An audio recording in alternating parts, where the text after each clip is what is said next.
Assalamualaikum warahmatullahi wabarakatuh. Alhamdulillah, alhamdulillahillazi hadana lihaza wa ma kunna linahtadiya laula an hadanallah. Asyhadu an la ilaha illallah wa asyhadu anna Muhammadan abduhu wa rasuluh. Allahumma fassalli wa sallim wa barik ala sayyidil mursalin wa imamil muttaqin nabiyina Muhammad sallallahu alaihi wasallam. Kaum muslimin jamaah Masjid Raya Syekh Ahmad Khatib Al-Minangkabawi yang kami hormati.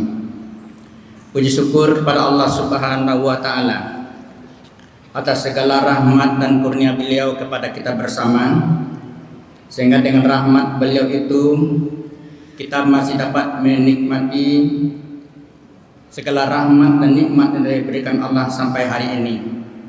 Banyak saudara-saudara kita yang telah terdahulu, banyak saudara-saudara kita yang sakit, banyak yang unzur, kita masih alhamdulillah masih dapat hadir di masjid yang berbahagia ini. Kemudian salam dan salam untuk Nabi Muhammad sallallahu alaihi wasallam, yang mana dengan salawat itu kita berharap nanti pada hari kiamat kita mendapat syafaat beliau saat kita nanti dipertemukan dengan hukum Allah. Yang mana kalau kita telusuri bahwa sebelum adanya dunia internet, dunia HP, sebelum kita mengenal kontak, WhatsApp, Twitter dan lain-lainnya, Allah telah memberikan gambaran kepada kita bahwa kontak batin itu ada. Kontak batin itu ada, makanya paling populer kita kontak batin itu adalah kita bersalawat untuk Nabi Muhammad sallallahu alaihi wasallam. Dengan kontak batin itu, maka dari sekarang setiap kita bersalawat kepada beliau terjalin suatu kontak batin. Dengan kontak batin itu nanti mudah-mudahan yang sering bersalawat ke Nabi Muhammad dapat syafaat beliau nanti pada hari kiamat. Dalam sebuah hadis dikatakan, orang yang paling pelit, paling bakhil adalah orang yang tidak mau bersalawat untuk Nabi Muhammad sallallahu alaihi wasallam.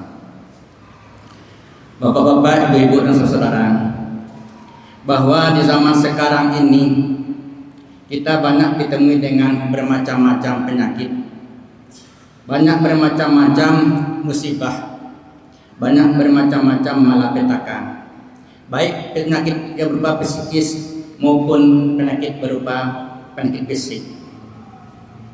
Bahwa kita sering ditimpa suatu penyakit, jalan pintas kita ambil biasanya adalah berobat ke dokter, pergi ke tabib, ke dukun dan sebagainya.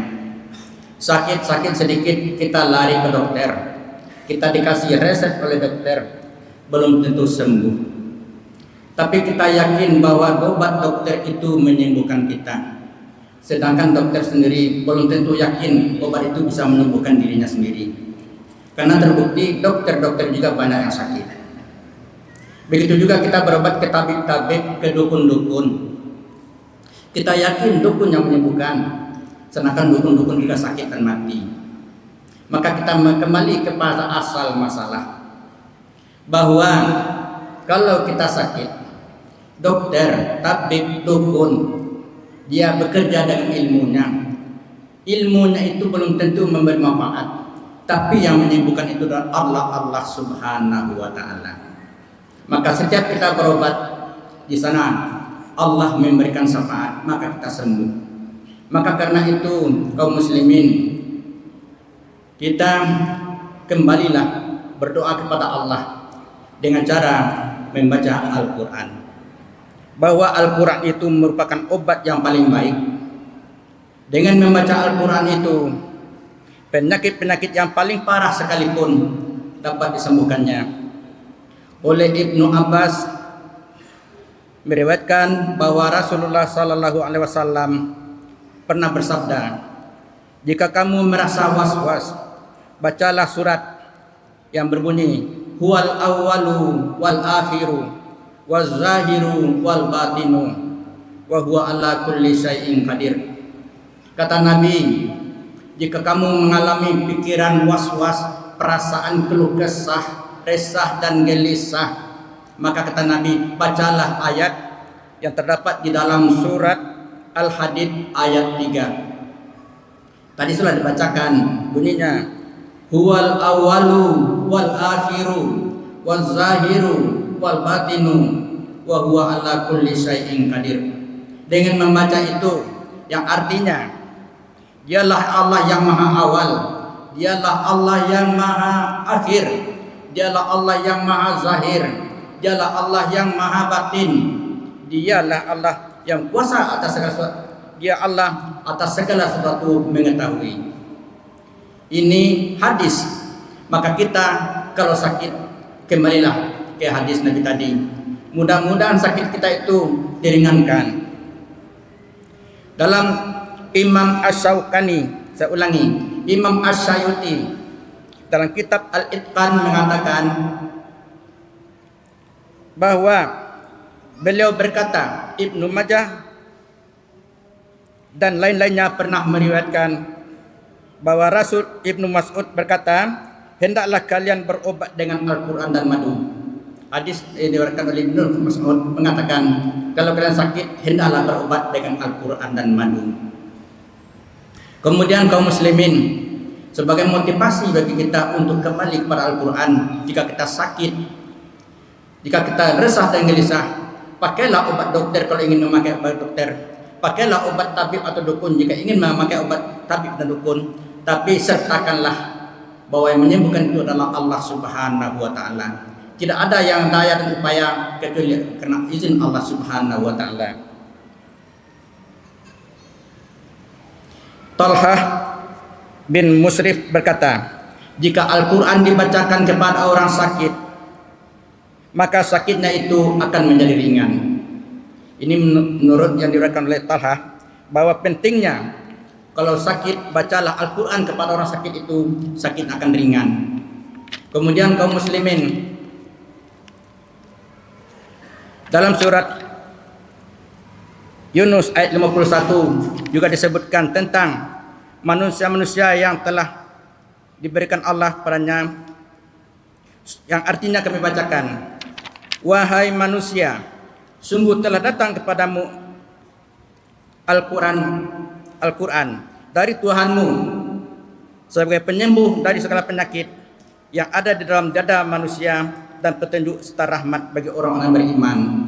Maka dengan demikian kita kembalikan kepada Allah Subhanahu wa taala. Mudah-mudahan sakit kita yang ada itu akan berubah dengan baik. Banyak dicontohkan di dalam Al-Quran. Nabi-nabi, rasul-rasul, bila mereka sakit, mereka ditimpa musibah, mereka kembalikan kepada Al-Quranul Karim. Kita teringat bahwa Nabi Ayub alaihissalam, Nabi Ayub alaihissalam itu ditimpa penyakit kulit yang sangat parah sehingga yang tinggal hanya lidah dan hatinya saja. Saking parahnya semua orang telah mengucilkannya, tidak mau yang perhatikan lagi. Bahkan istri-istrinya pergi meninggalkan Nabi Ayub alaihissalam. Lalu Nabi Ayub berdoa kepada Allah, Rabbi anni masanyat duru wa anta arhamur rahimin. Ayat ini sekarang banyak dijadikan orang untuk ayat sebagai obat penyembuh. Dalam ayat lain Nabi Ayub mengatakan, Rabbi anni masanyat syaitan wa anta arhamur rahimin. Dua ayat ini yang dipakai oleh Nabi Ayub alaihissalam, sakitnya yang tidak mungkin sembuh secara logika, sakitnya tidak bisa kembali secara ilmu medis, sehat wal afiat, berkat yakinnya kepada Allah Subhanahu wa taala. Kita ingat Nabi Ibrahim alaihissalam, betapa ganasnya kaum Ibrahim membakar Nabi Ibrahim hidup-hidup.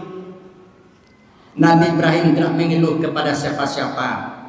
Nabi Ibrahim hanya memohon kepada Allah agar api menjadi sejuk.